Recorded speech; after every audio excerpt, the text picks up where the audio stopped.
Welcome to Mentors.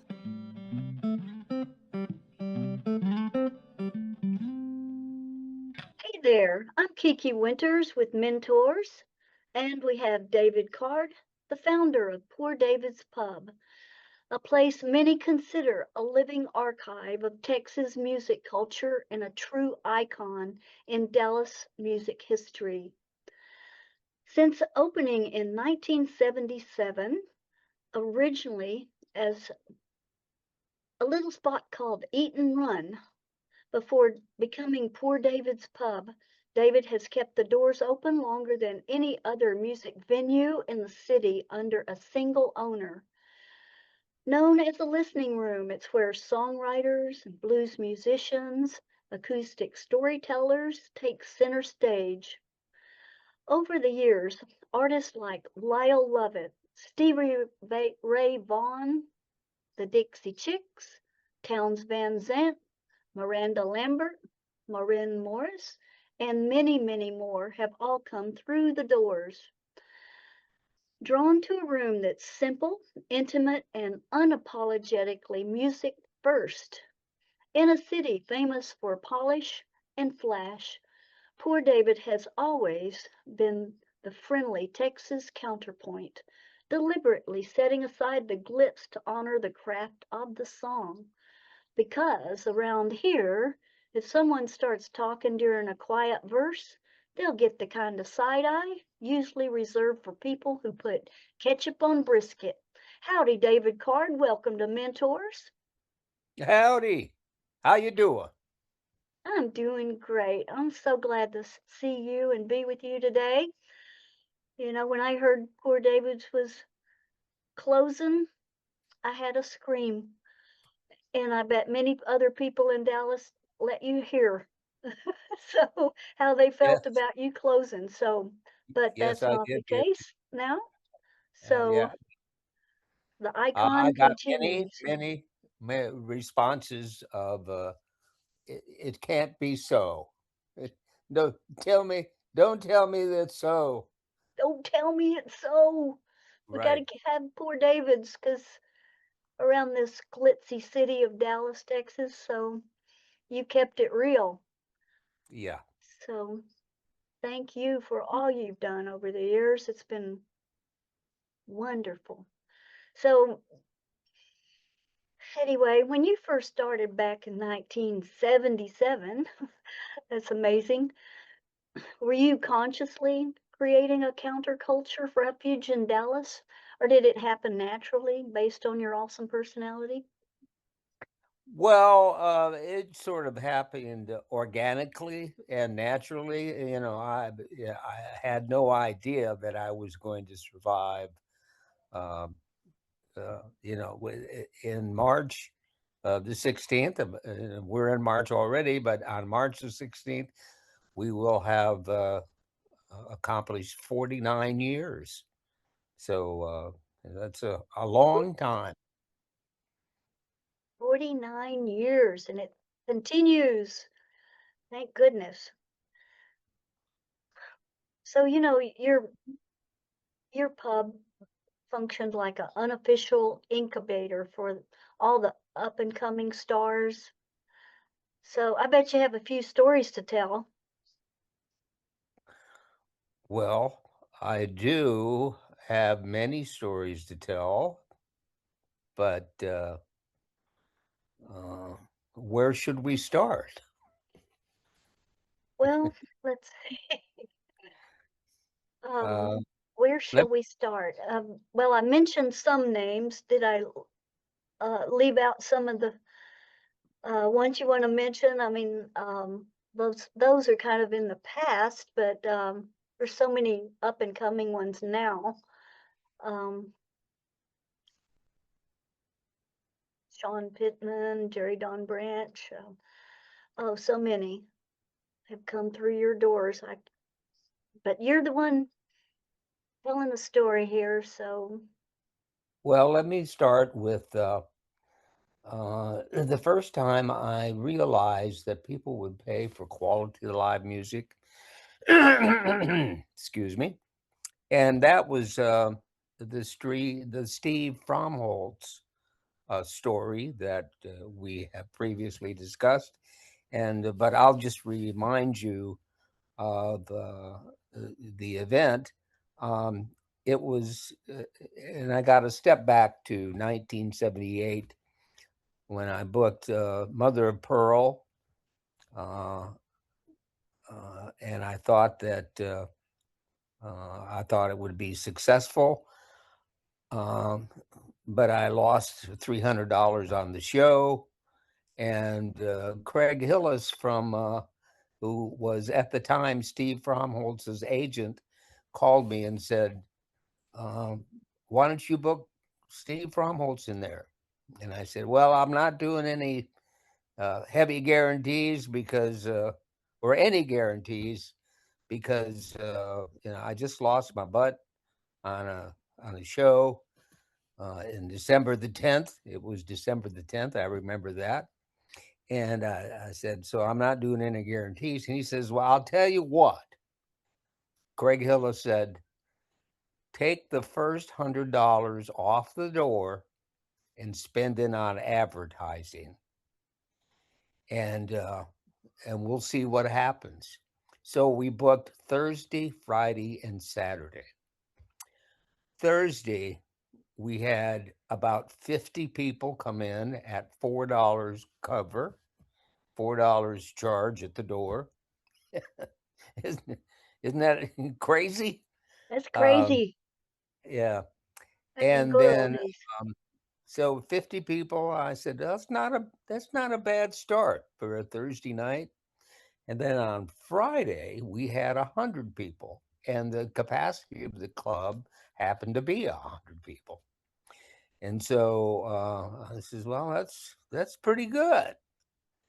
And then on Saturday, the Dallas Times Herald, God rest their soul, um, did a story on Steve Fromholtz and put it in their Dallas Times Herald guide. And uh, that engendered 175 people coming through the door.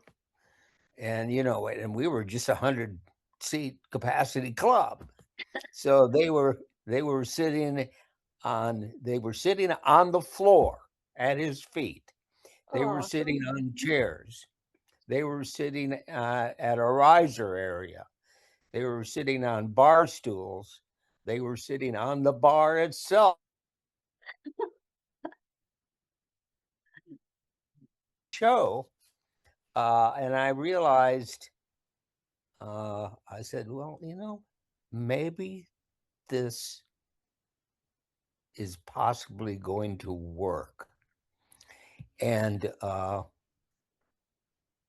that's when I realized that Dallas uh, or the public would pay for quality, either live music or a quality show. I mean, Steve Fromholtz was a combination of both of those. I mean, he was a comedian, he was a storyteller, and he was a songster.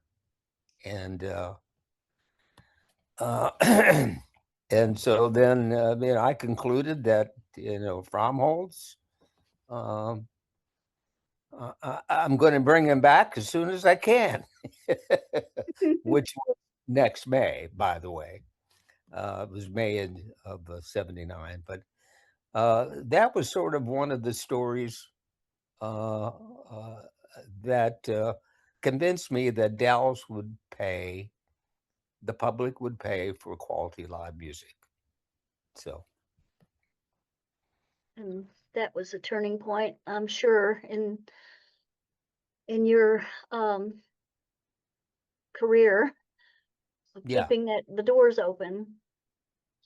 it was. And, before then, in 1978, we had a payphone uh, because that's all I could afford, a payphone in the club.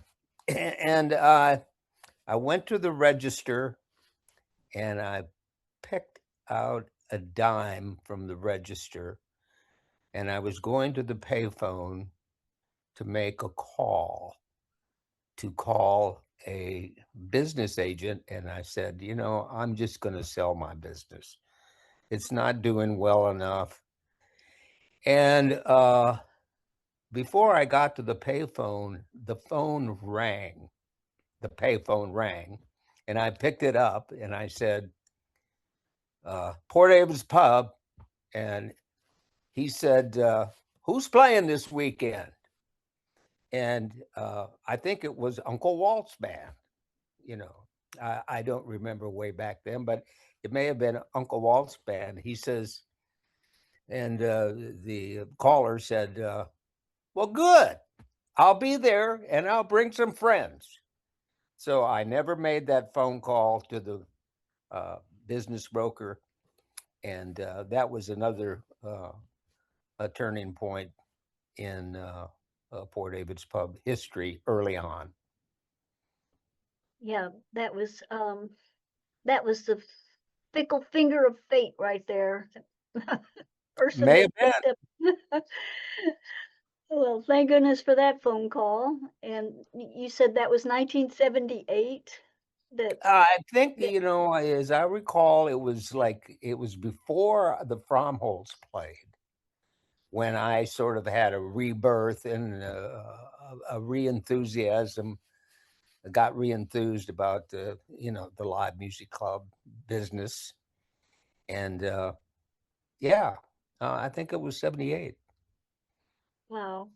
I bet Dallas was really different back then. Even though it was still glitzy trying to be, but it was just a baby glitz. So, uh, how about some wild stories? I bet you have some about maybe let's see. I've heard about this rumor about one time you paid someone not to play because of Yeah, yeah, I remember that story now. A Roxy Gordon, who was a very close friend of Towns Van Zandt, called me, and he said Towns Van Zandt has had a fight with his wife, so he's coming into town uh, to take a break from his wife, and he's going to, and maybe he can play tonight for uh, $100 or more. And I said, well, tonight's happens to be our open mic stage, but come on down, and we'll see what develops. So um, little did I know, all day long they had been drinking vodka, because they both loved vodka and they loved their whiskey. So they came in the back door, because I had a back door with the stairs, and they came down the stairs, sort of toppled down the stairs. And I realized that they were in their cups, so to speak. So I said, Towns, I don't think you should play tonight in this particular condition, but here's $100, and we'll take it off the next time you play here. And so he went back to Nashville, where he was living at the time, and he told his agent, Keith Case. I remember Keith very well, because he also booked Guy Clark and Towns Van Zandt. And he said, David Card gave me $100 not to play. And And that's a true story, and it happened just that way. That's awesome. Yeah. Did did you always, I mean, did you have this ability, being around so many musicians? Did you ever have the ability of just knowing when somebody was gonna blow up? Like, someone, before they hit big time? You 'Cause know, I was never looking towards the future in that sense.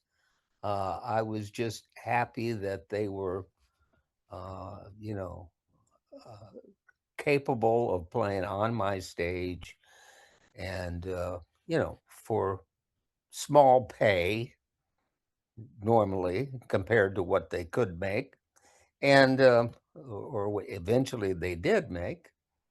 Um, I remember Miranda Lambert playing at Poor David's Pub, and I wish I'd had had the foresight to see her success, because really?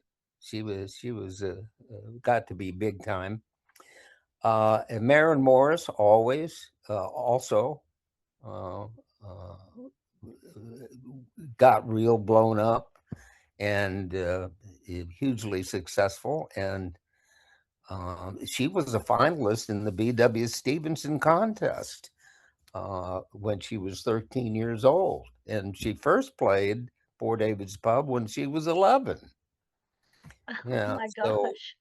so she must have been, she probably knew in her heart that she wanted to be a country and western singer for life. So, Oh, for sure. yeah. So, I mean, and the Dixie Chicks started uh, uh, with uh, the four of them were Laura Lynch, who's passed away since, Robin Macy, and the two sisters, Marty and Emily. Um, I remember one time walking into a restaurant, and I was going to listen to them, and they had just taken a break, so I got up and left. It may have been with my wife.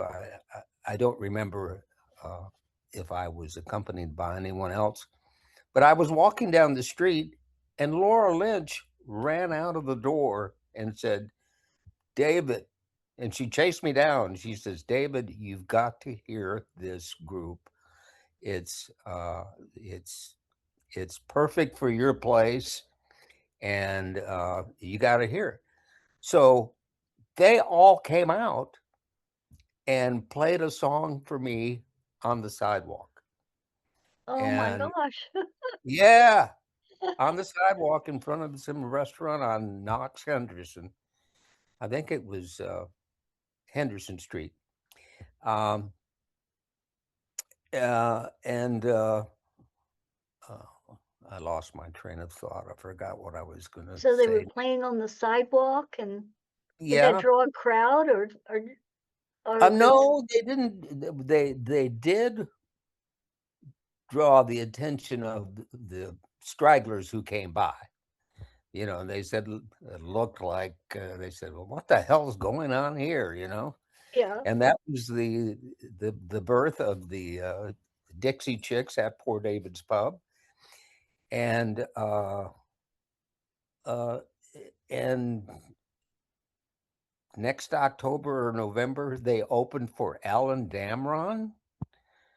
Alan Damron was uh, a big star at Poor David's Pub at the time. Well, it was notable star, put it that way. And they opened for him, and then the rest is history. So, as we say, so As we say. So, well, we are glad that you are going to remain open. And so your daughter, Amelia, is going to take over. Amelia, Pardon? she's going to take over the club. I didn't know that she had this interest until she came up uh, in early January and said, and she had a packet of information says this is why Poor David's Pub can't close, and I'm willing to take it over if you're tired of it. And Aw, I am tired of it. In the meantime, I've turned 86 years old, and I can hear the clock ticking on the wall. I can hear uh, I can hear the boots clomping, clomp, clomp, clomp, and that's the father time just marching on.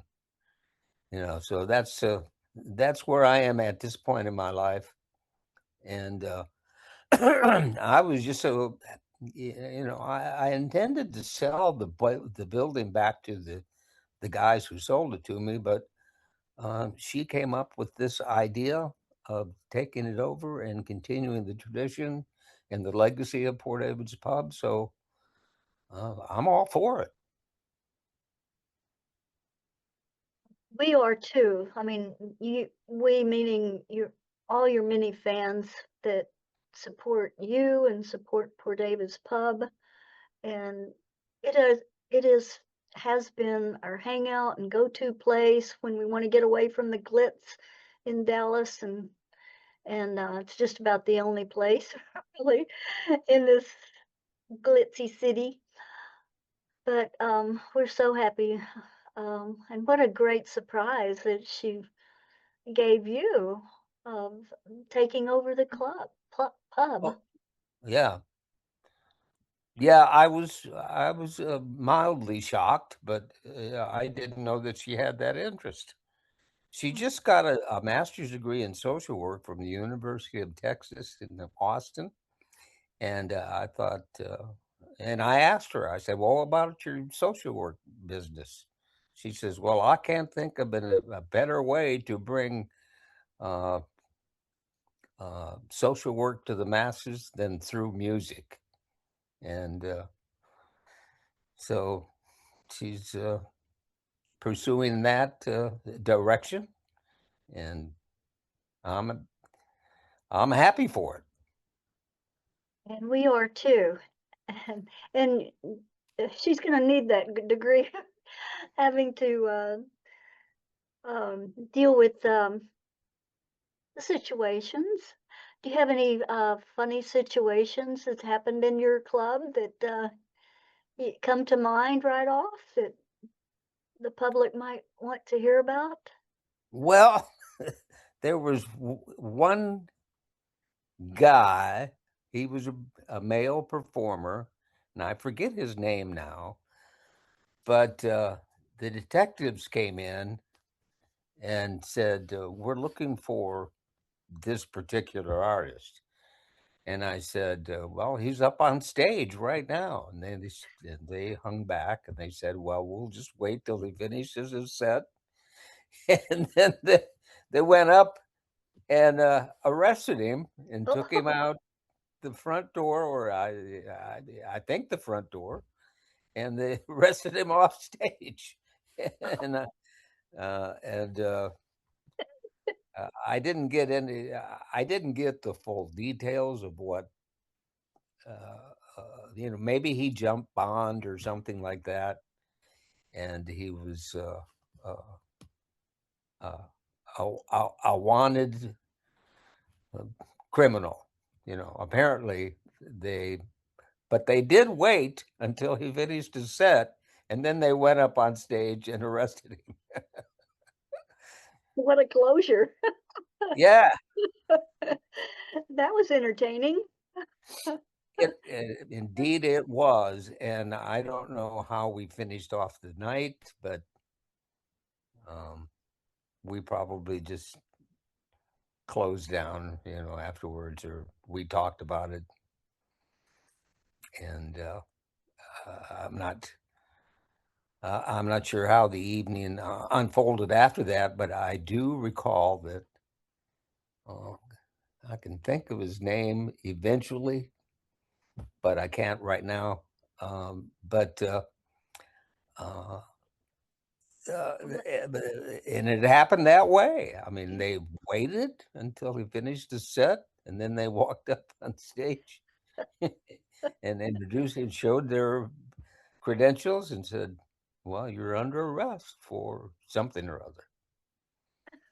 well, maybe it's better that you don't remember that name for now. But but that was quite polite of the Texas Dallas police to hold off and wait until he finished his set. Right.